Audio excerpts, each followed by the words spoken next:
Hey everyone, thank you so much for joining us today. We're a couple minutes before the top of the hour. We're going to let some participants join the Zoom meeting and we'll get started in a little bit.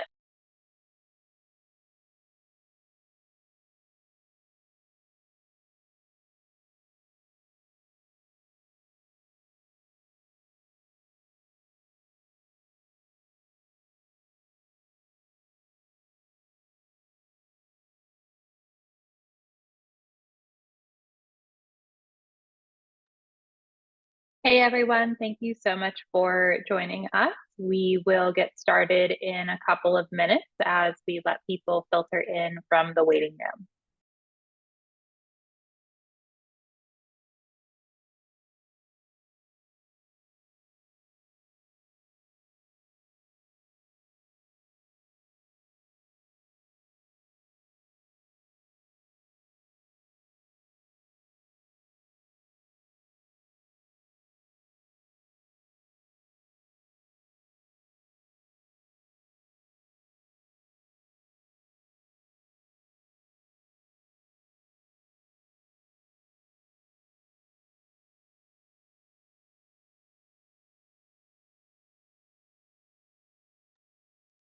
Hello, everyone. Thank you so much for joining us. It is now 1 o'clock Eastern. I see some people are filtering into our Zoom here from the waiting room. So I am going to give them about a minute to get in, get settled, and then we will be getting started.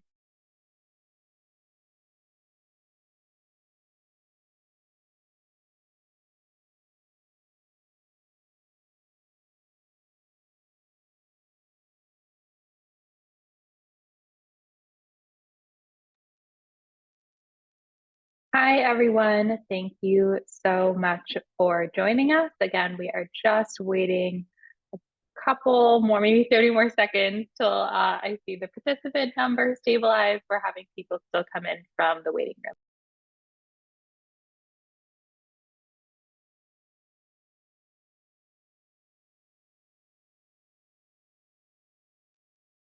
All right, everyone, we are a minute past. I'm going to go ahead and get started today. Welcome to our Waiver Guidelines DIY webinar. This is going to cover how to build an insurance exception sheet for your team. One of the questions we are very commonly asked here at Jones is, how do I know when I can accept insurance that doesn't meet my requirements? When can I make an exception? When should I not? How should I do it? How should I document it? Today, we're going to be talking about all of those things. So to get started, I want to just mention who we are and what we do.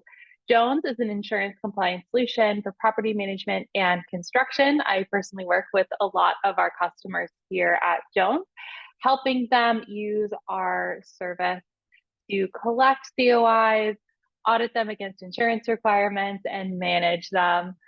So that does include documentation of accepting deficient documents, waiving requirements, overriding them. So we'll talk about that as we continue to move through today. Over the years, we reviewed over 2 million insurance documents and helped hundreds of companies improve compliance. This is me. This is my cat, Lou. I am the manager of our customer success team and do a lot of our webinars here. Please join us for future webinars. We periodically offer webinars on COI basics and some other topics as well. If you need to get in touch with us with questions after this presentation, please reach out to support@GetJones. We would love to work with you, or if you're an existing customer and you have a customized support box with us, please feel free to email that email as well. All right, let's take a minute to talk about why we are here.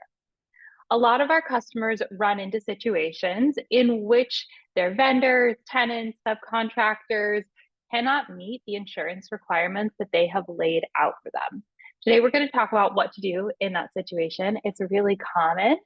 The best practice that we have found here is for someone on the team to go ahead and make a set of standard rules that your property teams or project teams can follow so that they feel secure in the decisions they're making. You have some standardization around what's being accepted and what is not being accepted. And everyone sort of feels this insurance world is a little bit demystified. I often find there's a lot of tension with our customers from different parties internally.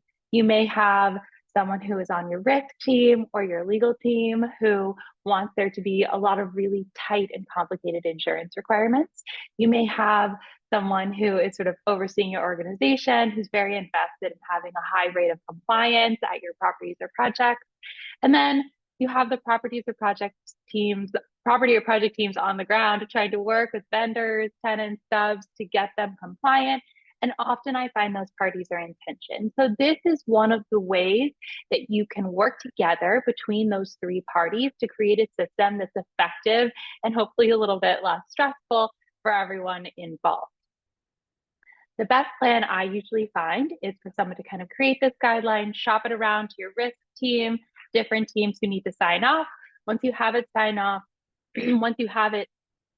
on, distribute it to your different property or project teams, and tell them to move forward to it. So here are the steps that I usually recommend when creating an insurance requirement an insurance requirement waiver guideline for your property or project team. Start by evaluating your current compliance and requirement. In Jones, if you are a customer of ours, you can actually review your compliance rate by specific requirements. You can do this either on your own or included in your Jones service is having our auditing team take a look at it with you and help you kind of make some determinations around where you're getting stuck. If you don't have this readily available, I bet your property or project teams know where the problems are. They know where vendors are getting frustrated. They know where tenants are asking for exceptions, and they may be able to point you in the direction of the issues that need to be evaluated. 2, before you start making exceptions, before you start making rules around what to accept that doesn't align with your requirements, can you change them? Can you simplify your requirements? Maybe instead of asking all of your vendors to provide property insurance, you create a standard set of requirements for vendors that need property insurance and a standard set for vendors that don't need property insurance. So I would say this is a good first step. Go ahead and see what you can pare out of your requirements or maybe break down into more tailored sets of requirements so that you're not making exceptions right off the bat. Even after you do that, you're probably still going to need to make exceptions. This is true for every single customer that we have here on Jones. And the customers who are most successful and have the highest compliance rates are the ones that have really clear rules and processes around when they're making exceptions and what they're doing with them. So I would say this is the piece that really helps people make that difference in their compliance rates over time. Also, of course, protect you from risk. That's what we're doing here, right? All right, number 4, when your team accepts deficient documents, teach them how to document this properly. You need to tell your teams, okay, we've accepted that you're going to make some exceptions to these rules. When you do, let's document it, right?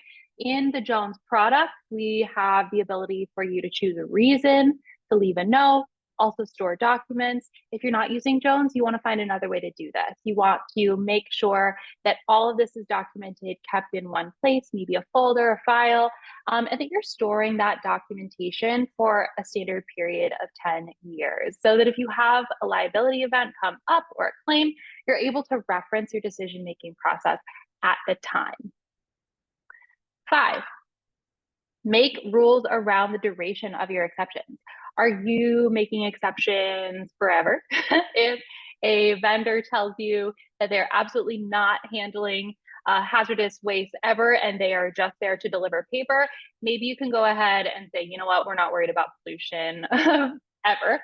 But if that vendor is saying, I am not operating a vehicle to get to the place where I am doing this work, maybe you want to check in on that on a yearly basis.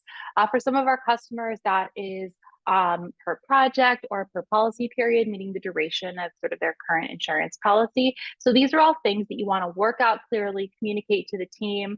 Ambiguity is definitely the enemy here. So you want to make sure that you are clearly laying that out. And then also 6, make clear rules around communication. I don't mean communication internally, although that's what we're talking about here broadly. I mean externally to vendors, tenants, subcontractors. Make rules for your team so they know when they can talk about this with vendors and tenants and when they can't. Let me explain what I mean here. You may want to communicate to vendors or tenants that you're willing to make exceptions about some various policies or requirements. In some cases, you want to perhaps accept the insurance as it's been given to you, but not tell the vendor or tenant that you've accepted it. So maybe just not acknowledge those deficiencies. Why? Perhaps if you have a claim come up later, you may need to go back and reference a document, a contract, say, hey, you were supposed to meet these requirements. You know, that was on you. If you have that paper trail of having told them that what they provided was acceptable, that may undermine kind of your reasoning there. So this is another kind of key point. And we're going to talk about this more as we talk about exceptions. Exceptions can fall into different categories, the category of this thing doesn't apply, or I'm willing to accept less here. In a situation of not apply, you probably don't need to worry about communication. In a situation of I'm accepting less, you may not want to communicate that per se to the vendor, tenant, subcontractor who's providing you insurance. Lastly, always ask your risk team. We can talk about this here today, but everything that you're doing internally should be approved by your risk team. Obviously, I'm not looking at your specific requirements here. We're not going over them together. So make sure that you are always checking everything that you're deciding with your risk team, legal team, or whoever the decision maker is in that case. All right, here is what we are going to be going over today. These are really common requirements that we see, and we'll be talking about which ones we are commonly overriding and when you can perhaps make exceptions around some of these. Does anyone want to pop into the chat some guesses around what the most commonly waived requirements are that we have here in Jones, the ones that we're most commonly making exceptions around? Or I should say our customers, not us per se. You can go ahead and pop in your guesses. Oh, I see some coming in. Let's see. Auto liability, notice of cancellation, liquor. Oh, these are all such good guesses. Yes. Environmental. I see an NOC in here. That is a notice of cancellation. We will be talking about that. It's on my list here. That is the most common, one of the most common gaps in Jones. By gap, I mean a place in which someone's insurance doesn't match the requirement, and also one of the ones that we are letting go of most often. Auto liability also. Yes, absolutely. That's because a lot of requirements are sort of more broad than a vendor or tenant subcontractor is able to meet. And so in that case, it's not usually letting go of it altogether, but sort of paring back what we're asking for. And then in the situation of liquor liability, pollution, those are often let go of. I would say that's less a case usually of accepting less and more a case of the requirement was too expansive. We need to maybe cut that out because it just doesn't apply. Yes, these are great guesses. Sounds like you guys know where your issues are. So we'll go ahead and get started about talking about these. So this is what I want to start with. This is one that comes up a lot for us. It can be kind of pernicious. The insured name on a COI. What is it? This is the person who's handing you that COI. This is the person who has the insurance. Significant differences are not accepted typically per our standard. So if you are telling your team what they should be doing, typically we would say, this is not something that we want to accept a lot of variation around. Especially important, you may know a vendor by a bunch of different names. They may have a DBA name, same for a tenant. You want to make sure that what they're giving you here has a name that matches whatever is on your contract with them. You should have contracts with all your vendors, by the way. We do offer that in Jones, so reach out if you have a question about contracts in Jones with your vendors. Also, if you have a tenant, their lease, the legal name in the lease should match what's on the insured here. This is something that comes up a lot, and you want to make sure that it is the same. Our typical policy here is to accept a complete match, a DBA name, as long as that matches whatever is in the contract or lease. A minor difference, very minor, a complete difference, not okay. So here's some examples of things that as our standard, we typically accept. A lot of this has to do with the fact that you may know a company by a different name, and they may have kind of a slightly different legal name. So in general, this is our standard around what we accept. All right, now let's talk about additional insureds. I'm starting with some entities here and some common questions. These come up a lot as issues on Jones. Additional insureds are people who are included. The protections and benefits of an insurance policy are extended to them when they are included. So you have this often as a requirement. You may see it on a COI, you may see it in an endorsement. I'm having this here. I'm sure we'll share some of this information afterward. I won't read it all to you for time. But this is why it's important to have the correct additional insured. Can you accept differences? In general, small mistakes and changes in entity names do matter in the case of liability. So you want to make sure that whatever you have as your additional insured is pretty close. So the other thing that may come up also, of course, is if you see language like per written contract. This is what we call blanket language for an additional insured. If you see this come up, make sure you have a contract with that vendor, tenant, subcontractor. You should have contracts anyway, but if you do see this language, just make sure you have a contract. If the entity names are listed but not marked as additional insureds, not acceptable. We see pretty commonly someone may list out all the entities they're supposed to list out on a COI as additional insureds, but they don't know that they're additionally insured. So it might say something like Margaret Property Management Company and Lou Ownership LLC, but then it doesn't have language around our, included as additional insureds, et cetera, et cetera. So that's something that you never want to let go of. Here's our standard with entities around additional insured. So this is typically what we recommend people, use as standard. This is our standard, but some customers may be a little bit more flexible, less flexible, depending on their internal policies. This is, again, our standard, and we tend to be pretty strict on this. If you do have a claim come up, you want to make sure that what you have on the COI does match what your entity name is, as this is important in that case. All right, we're going to talk about the certificate holder now. This is one that we didn't mention earlier when I asked you what the most common sort of overridden or accepted gaps are on Jones, but the certificate holder is one that we often see as customers willing to kind of let go of. What is a certificate holder? This is where the mail goes. It's kind of how I like to describe it. This is the entity and address to which notices of cancellation will be sent. Additionally, sometimes renewals are sent here, although less and less we see that happening.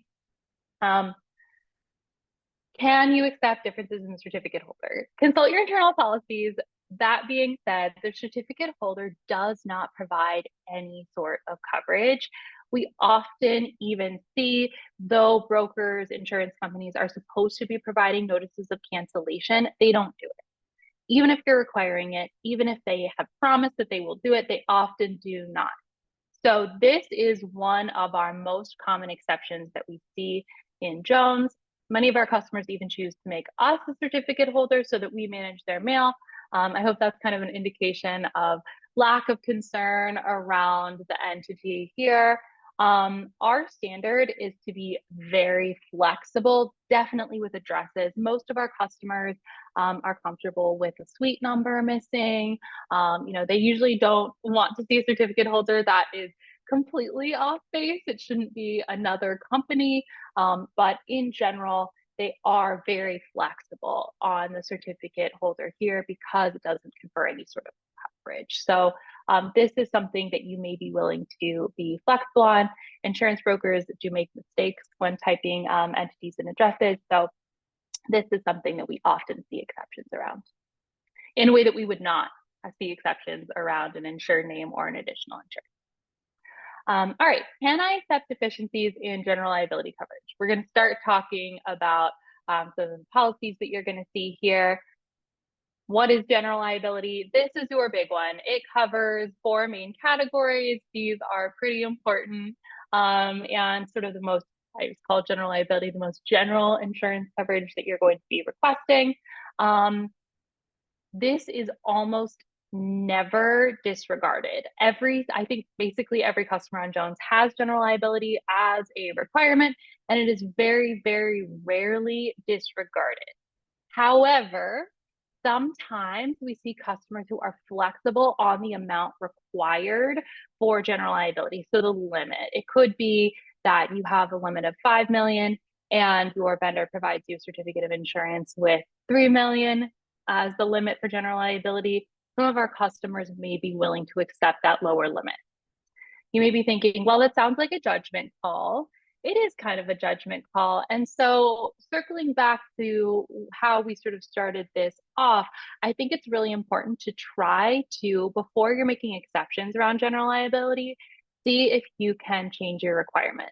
Are you having all of your vendors and tenants not meet your general liability limit? Maybe it's too high. Maybe you need to lower it. If you're a current Jones customer and you'd like to ask us about benchmarking and what we see as sort of typical for your industry, location, please reach out to us. We're happy to help you benchmark your requirements. Additionally, it may be a situation in which you need to kind of expand the differences in your requirements. What I mean by that is you may need sort of a high risk requirement, a standard requirement, a low risk requirement. So these are all things that I suggest as sort of first lines of attack against this issue. I would say if none of that is working for you, you can start talking about creating some acceptance or waiver guidelines for your teams. I try to suggest those other options first because I think they're a little less ambiguous for the team and they sort of require less of a judgment call here. So if you see something and you know someone that has a lower scope of work than needed, you may want to accept a lower amount. So as I said, we can help you standardize your requirement. And if you need help with that, just let us know. All right, now we're going to talk about auto liability coverage. I did not bring this up when I asked you to guess, but this is one that we also commonly see as an exception in Jones.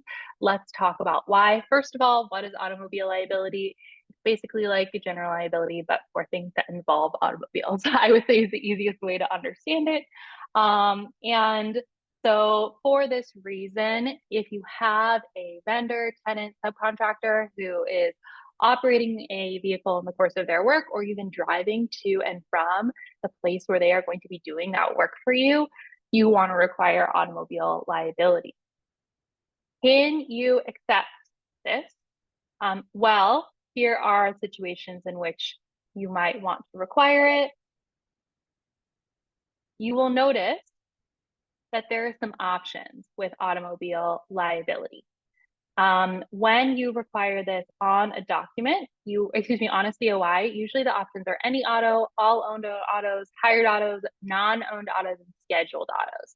Often I see a very common requirement being any auto, which is basically a bucket requirement. It says all of these categories must be included.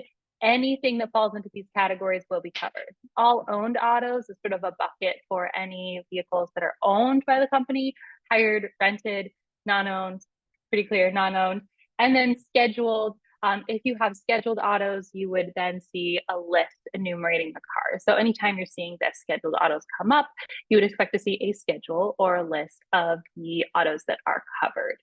They would be specifically enumerated. So here is what a lot of our customers decide to do in this case. What they often do is they say, regardless of requirement, we will accept automobile liability if any box is checked. So they may require any auto, but they may tell us, you know what, Jones, don't mark it as deficient as long as one of these boxes is checked, at least one of these boxes.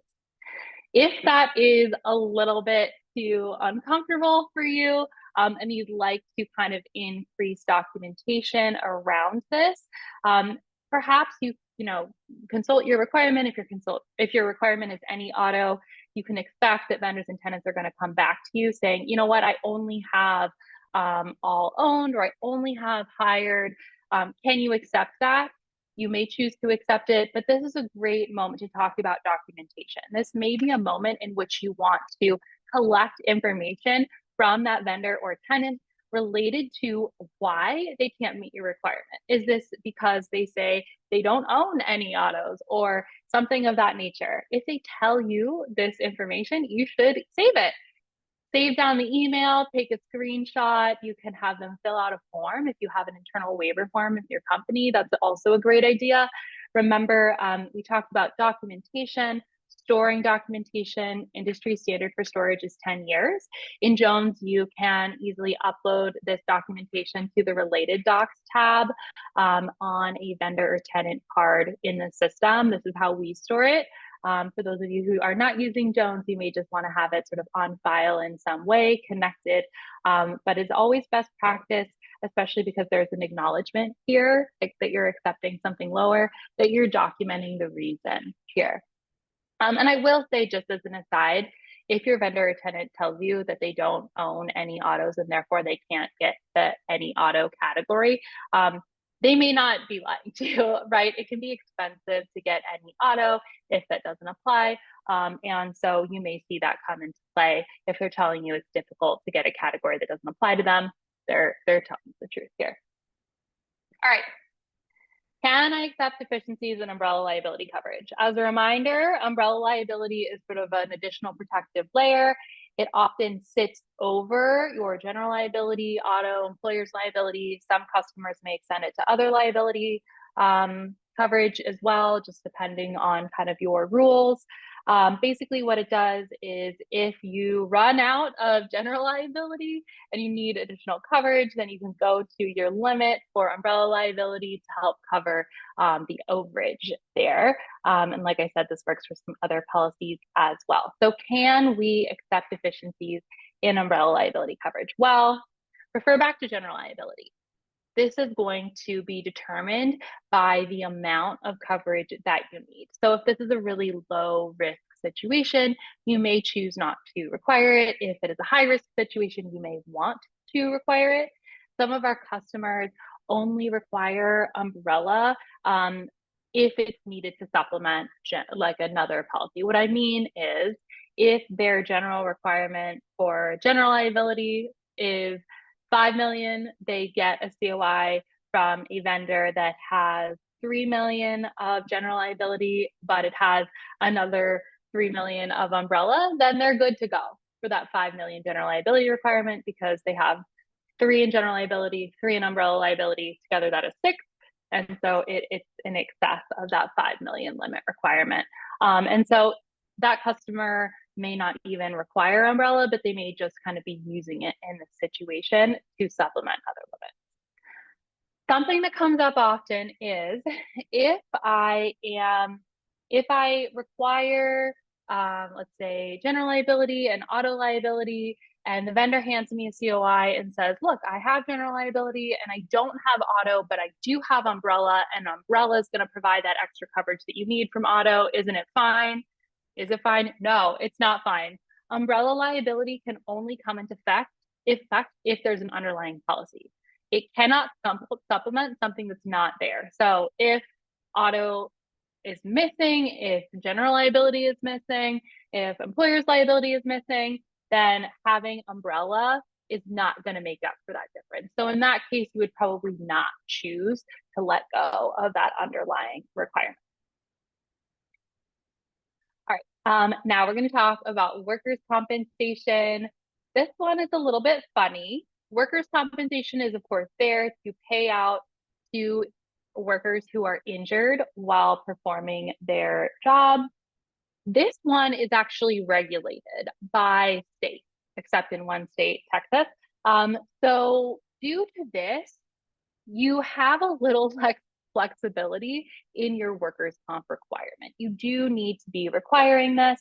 You can see here workers' comp statutory limits. There's a little X in this checkbox that indicates that this vendor, tenant, sub, who's ever given me this COI is meeting whatever the rules are in the state in which they're doing the work. So this you always want checked. I do not see customers making exceptions around this. It's something that people really don't make exceptions around, again, unless you're in Texas, in which case there's no requirement to have this checked. So in general, check your state laws. There is one exception. Some states have rules around when these workers' comp requirements come into play. So if you are in a state that does not require workers' comp coverage, if the business is a sole proprietorship, meaning there's only one owner/employee, some states also have rules about number of employees. It could be under 3, under 5, depending on where you are. So make sure that you're checking your state laws. If you're in a state that has that rule and the vendor comes to you and says, listen, I only have, one employee, this shouldn't apply to me, then you can make that exception. Just a note, you obviously want to keep an eye on that vendor. If they say that it's a sole proprietorship and there's no one else working with them and they show up to do a job and there are 2 people helping them, then maybe they misrepresented that. What would we do in this case? Just like with our auto exception, I would say here you would want to document. So here you're going to say, all right, please send me documentation. All right, I'm taking a screenshot of this email, or have them fill out a waiver form so that if it later comes to light that they misrepresented the situation, you have this documentation from them. All right, what about property insurance? First of all, what is property insurance? Property insurance is something that covers property that someone has. It's first-person property. So basically, it is your vendor's stuff, your tenant stuff, your subcontractor stuff. What do I mean by that? If your tenant owns a store, this could be their inventory. If you have a subcontractor coming onto your job site and they have very expensive equipment, this would be covered by their property insurance. There are different types of property, real property being land, physical structures. You mostly won't encounter this. Maybe if you have a ground lease or something, this will come into play. But in general, you're going to be looking for business personal property, which is anything not fixed. Also includes betterments. So that could be if a tenant like builds out a kitchenette in their space or a conference room or something like that, that would also be included. What are the types usually required? This comes up so often. I will not read all of them to you, but basically the most common types are basic form, broad form, and special form. Basic form covers these perils here. Broad form covers everything basic has plus these. Special form, I would say, is what I see most commonly. And I see it, unlike the other two, doesn't include things, it excludes things. It covers everything except for the things noted here. So often I'll see as a requirement special form property insurance plus earthquake and flood. So this is what comes up, and often we see requests for exceptions around special form property insurance. So can you accept it? This is up to you. Some kind of framework around what you might want to think about. Is this vendor or tenant bringing a lot of stuff on site? If it's someone delivering paper products, maybe what they're carrying is not very valuable, and so you're not really worried about it. Is someone bringing really expensive tools onto your property that they're leaving overnight? That sounds like something you should be more worried about, right? Do you have a tenant that has a lot of really expensive inventory in their space? You might want to enforce this property insurance requirement there. Related to that context of special form property insurance plus earthquake and flood, are you in a zone that has earthquakes? Are you in a floodplain?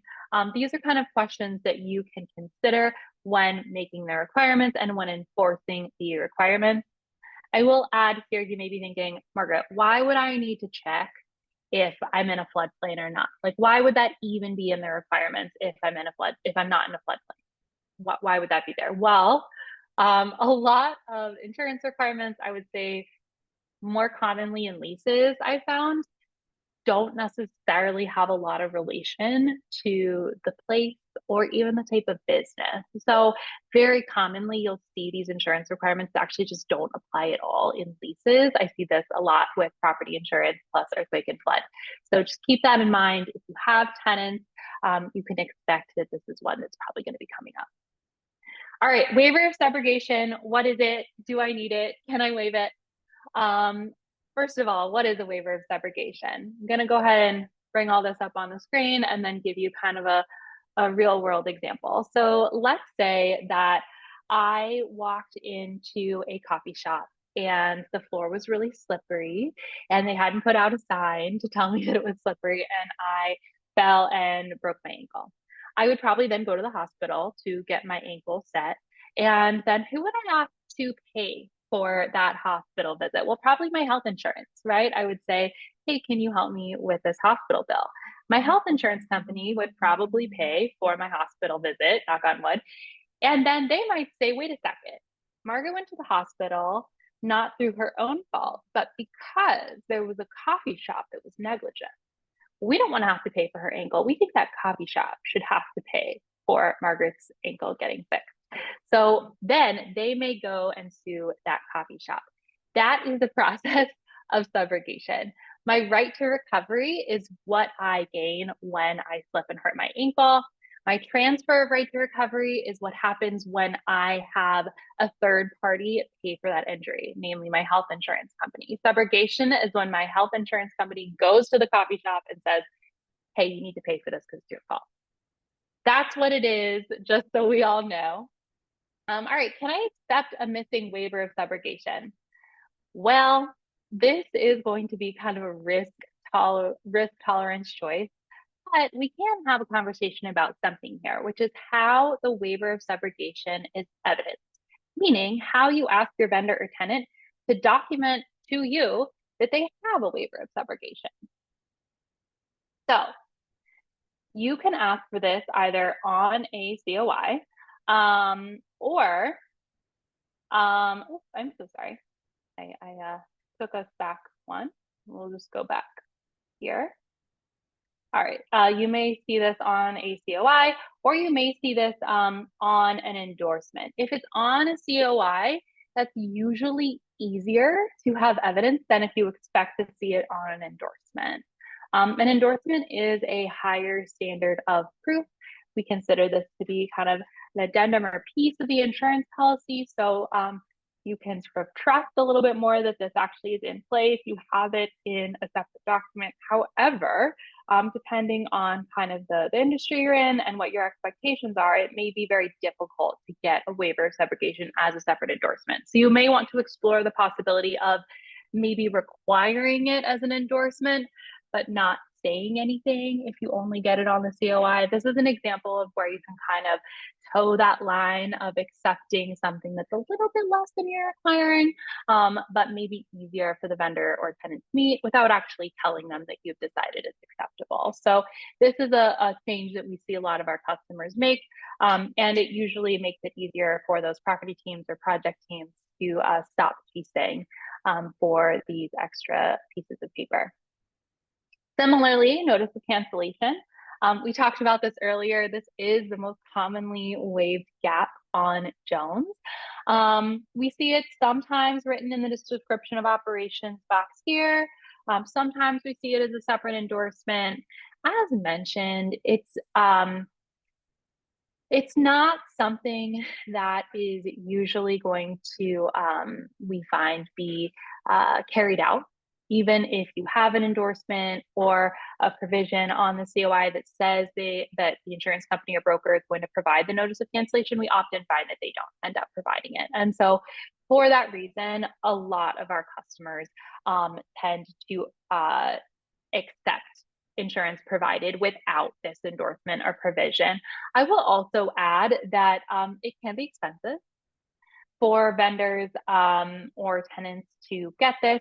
Honestly, it's kind of annoying for insurance companies and brokers to have to send these out there. It's literal mail, right? And sometimes if you have an email address, I guess it could be an email, but usually it's snail mail.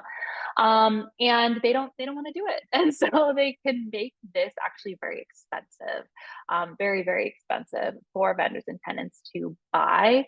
And so if a vendor or tenant is telling you, that they're having trouble getting it, they may not be misrepresenting it. It may actually be sort of a difficult thing for them to obtain or purchase.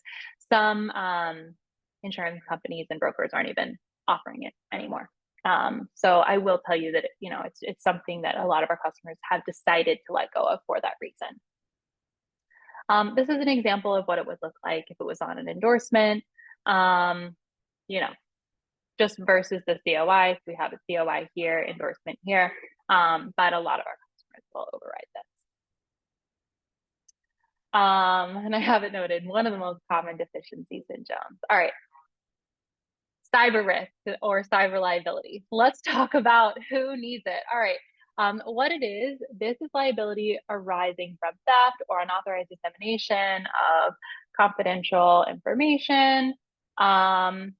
Basically anything to do with computer networks, computer systems. I think that's kind of an easy thing to reference. And actually, quick note here. Are you guys familiar with the Internet of Things?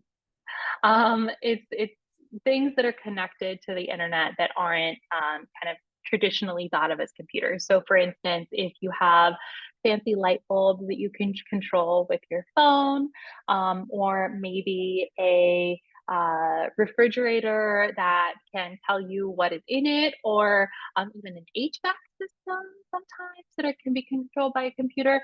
Anytime you have someone working on one of those machines that is hooked up to the Internet of Things, that also can have cyber risk or liability coming into play. I mention it because it's not something that people kind of traditionally think of, but does also qualify here.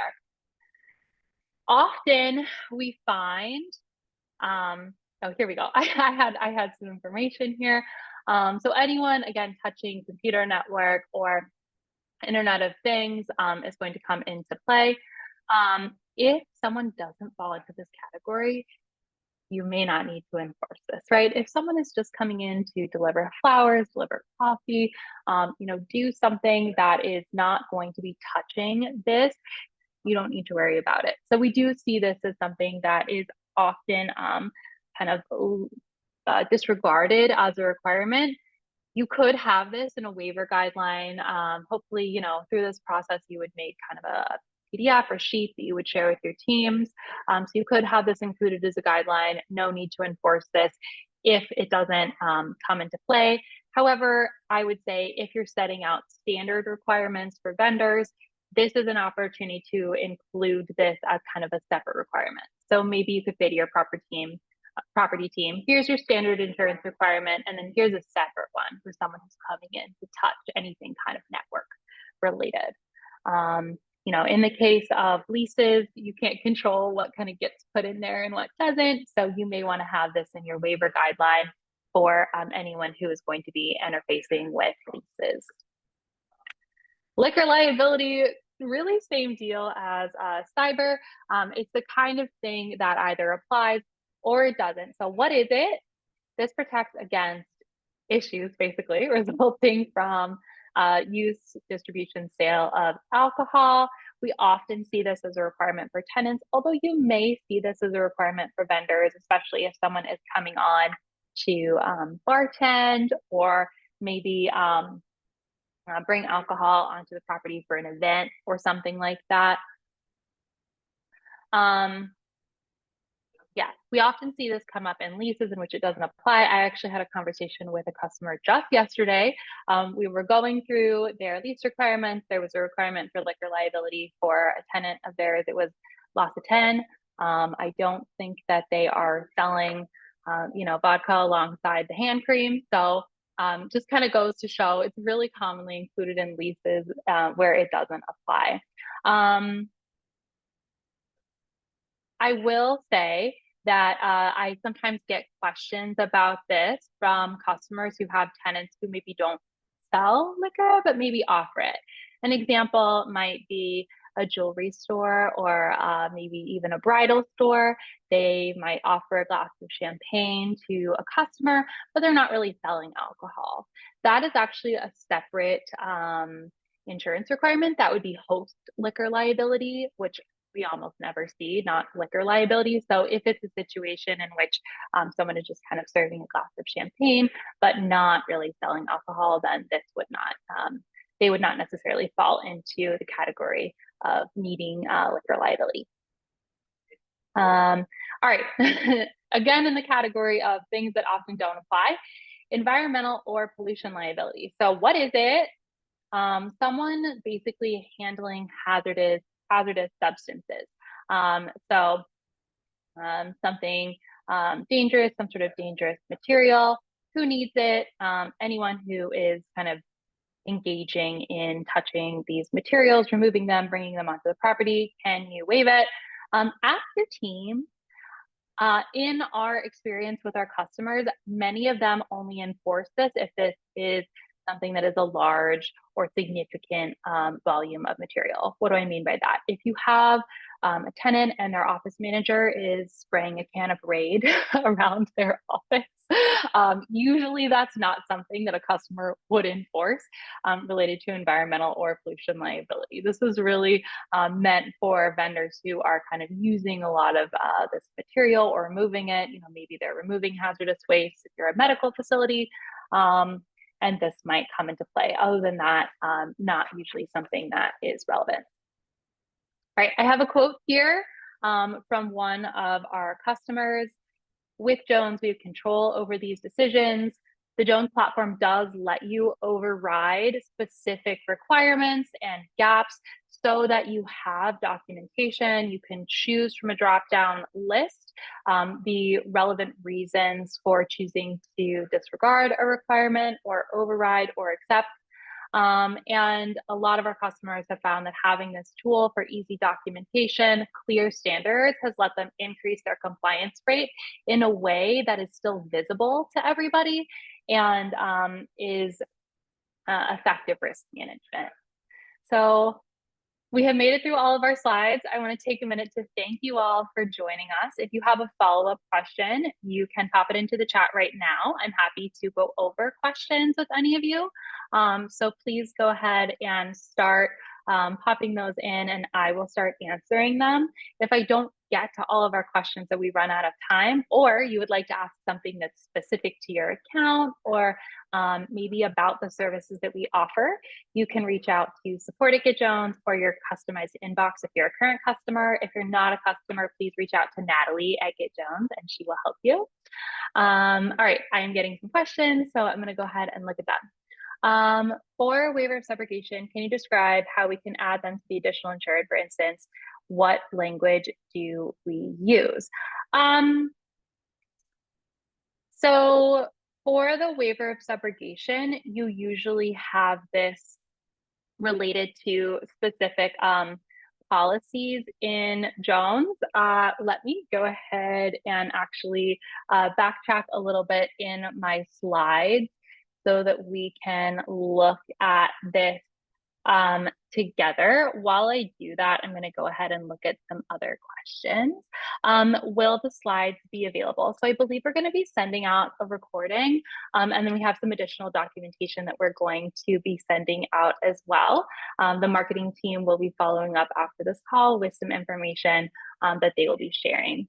All right, I have a question. Cross liability is one that keeps coming up with our tenants and their agents are pushing back. That's a tricky one. When we have customers come on to Jones, we typically go through a process we call it an auditing standard review, and we also do kind of an extractions review in which we review all this information to get it customized for you. Cross liability is one of those that a lot of our customers choose to not enforce because it's so tricky. So that would be something I would encourage you to kind of review with your risk team. And if you are a current Jones customer, feel free to reach out to us so we can kind of take a look and provide some additional guidance. But yes, I would say that that's one that is a toughie in general. So I have a question here. We usually add an insurance requirement addendum to our vendor contracts. It happens a lot when they refuse to sign it. Do we need to be more firm or requiring it, or is it not necessary addendum? Well, I can't, it's a little hard for you to comment. I don't know what your contract has in it. I would say, one, yay you for having contracts with all of your vendors. That is absolutely the best thing that you can do when managing risk. So great. You do probably want to make sure that your vendors are not redlining, changing the contract. It is something that you probably want to be firm on. It's the best way that you can kind of mitigate risk. But if you would like us to, if you'd like to have a conversation with us about it, I'd encourage you to kind of reach out to your team here if you're a current customer. If not, then we can have a conversation as well, so that we can review it with you. Let's see, when you make a change on a waiver, will that remain with the tenant vendor's file for future COIs, or will we have to go through the waiver process each time a new COI is submitted? So I think this is a question about how our system works. In Jones, when you apply a waiver override in the system, it lasts until you remove it. We do have some ways to remove it on renewal if needed. So talk to your contact at Jones if you need that set up for your account. Regarding the documentation of those waivers, you can kind of see when it's applied. You can also add additional documentation, and new, I think in the next couple months, I'm really excited about this. In the history tab on Jones records, we're now going to be documenting, or soon, going to be documenting all waivers. So when they're added, when they're removed, what the language is, or overrides, I guess I should say. They used to be called waivers in Jones, now we call them overrides. I'm trying to catch up there. But yes, that's going to be in the history tab in a couple of months, which is something that I am really, really personally excited about. Okay, so back to the question about the waiver of subrogation. That's often documented on a COI. I'm sorry, I was trying to pull one up, and you know what? I'm probably just gonna pull up a slide that's unrelated, but we can still kind of look at it together. So here we are looking at this document. Use your magnifying glass here for a second. Sorry, guys. Do you see there's this SUBRWVG, this like waiver of subrogation here in this column. If you see these little Ys, this means that the waiver of subrogation is applying to these policies. Okay. You can also see sometimes a waiver of subrogation applies. You can see here in the description of operations. You may also see a waiver of subrogation in an endorsement, and that looks a little bit different. If you have questions about this, I would highly, let's see if I can pull up my other webinar that I do, which is how to read COIs and endorsement. This is something that we offer kind of on a recurring basis. So for those of you looking to kind of find additional information about what these look like, or taking a look at COIs in general, you may be able to join one of those. I hope you will. Okay, here, I found it. We're gonna switch webinar decks here for a second. This is what a waiver of subrogation endorsement looks like, just so that you guys can kind of see. So here's some examples. And you can see, I think you were asking about how to get the entity name from the additional insureds here. You can see here we have a box that applies to any person or organization when such a waiver is required by written contract. You were really glued in earlier when I mentioned the required by written contract. This is blanket language. You could also have the additional insureds listed here as entities. And so this could be an example of how you might see it. Here you can see also on this one, any person or organization is required by written contract. So you could also see it scheduled here. If you have a contract with someone, you can just have this blanket language, and it's much easier than making sure they spell your entities right. So would strongly recommend that contract as mentioned. But anyway, that would be how you would do that. Thank you, Rod. Let's see, what type of verbiage do most people document when they waive a 30-day notice of cancellation? That is such a good question. Often, so many of our customers care to enforce this so little that they don't usually tell us to mark a gap for it. They usually just say, you know what, Jones, if it's missing the waiver of subrogation, we want to keep it on our requirements so that people think they're supposed to give it to us, but don't even mark a gap for it. So usually when people kind of have that as a requirement that they're foregoing in Jones, we're not even marking a gap. If they leave any documentation on that one, they just may say, you know, accepted as submitted. I think is safe there because it's, you know, to a degree, I would say, you know, it kind of walks that line between like, does it apply versus compliance decision? It's definitely a compliance decision, but it's one of those things that's just so difficult to obtain often that accepting it is kind of, yeah, it's not like saying going to accept this lower general liability limit because this person is only delivering flowers. That makes sense. A little different. Okay, if we waive workers' comp policy required for a subcontractor, we often pick up the additional premium on our own WC annual audit. Is there a way around that? Ooh, I will tell you that is above my pay grade. I would love to be able to answer that question for you, but I don't feel qualified to do so. So please reach out to either your contact at Jones or if you're not a current customer to Natalie, and we'll see if we can get you a good answer on it. But unfortunately, I don't have it. All right, for the additional insured and waiver of subrogation, is it required to have the boxes checked in the additional verbiage in the description of operations section, or can the boxes not be checked as long as the verbiage is noted? Do we need both, or is one sufficient? Ooh, good question. This is something that we go over when we do our auditing standards review. Some customers want the box checked and to see the language in the description of operations. Some customers don't care if they have the box checked or if it's in the description of operations. Our base level standard is to accept it either with the box checked or in the description of operations. If we have both, great. Obviously, if your requirement is to have this as an endorsement and not just as a provision on the COI, then you'd want to make sure that you're receiving that documentation separately as an endorsement. But if not, then yeah, you're you know, it's really just up to your rules. Our standard is to accept it in either place, our default standard. All right. Do you have an example of a waiver form or a waiver guideline sheet? You know what I do, Donna? I think that our marketing team will probably be sending that out later. I would highly recommend that you, you know, work with your risk team on it. It can be really simple.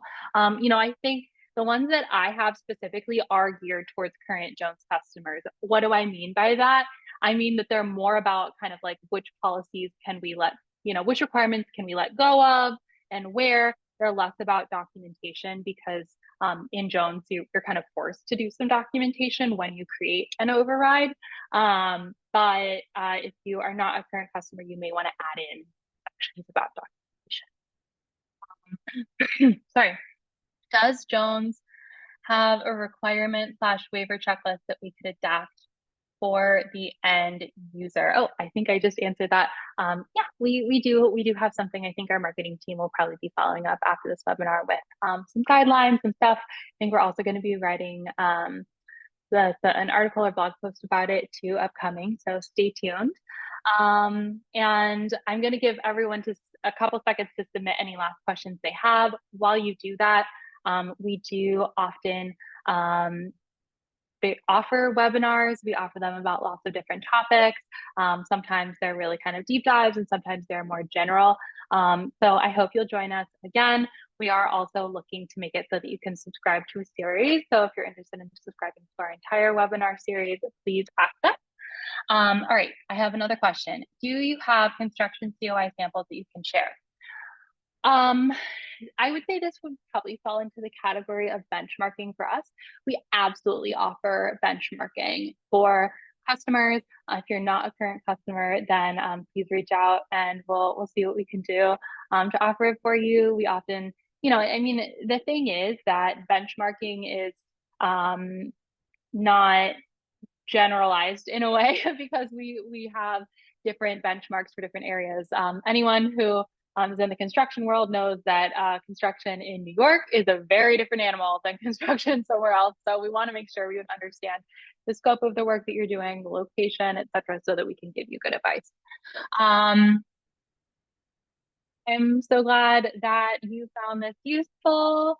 All right, fabulous. Well, thank you so much, everyone, for joining us. We'll be following up with this information. This is the first time I've done this webinar, and it's brand new. So I'm really glad that you guys enjoyed it. If you have any feedback, you would like us to make changes to it, or any suggestions, I would absolutely love to hear them as I iterate. Again, this is a new one. So I look forward to seeing you on our next webinar, and I hope you have a lovely rest of your week. Thank you.